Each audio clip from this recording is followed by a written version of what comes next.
र आज चाहिँ नि साथीहरू म यहाँ मैले क्रिम जम्मा गरेर राखेको थिएँ।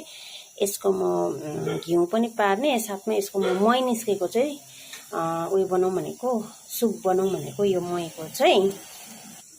र यहाँ यो पर्पल कलरको कोपी छ, बन्दाकोपी, यसको चाहिँ म अचार बनाउने छु। मैले घिउ चाहिँ यसरी निकालिसकेको छु। महीको चाहिँ अब सोलर बनाएर खाइन्छ। टाइपो पाक्दैछ कस्टमरको लागि। यो बफाकोले गर्दाखेरि चाहिँ टाइपो पनि एकदम डिजाइनको भएको छ है।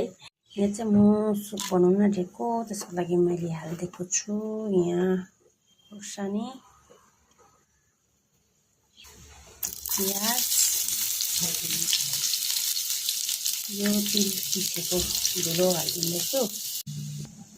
यो मैले अलिकति तेल खारेको हालिदिएको अचारमा।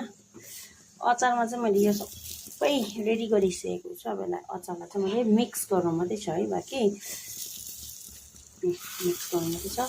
यहाँतिर मैले यो जलजिरा छर्केको छु अलिकति अमिलो बनाउनु। फाइनली अचार चाहिँ यस्तो भएको छ।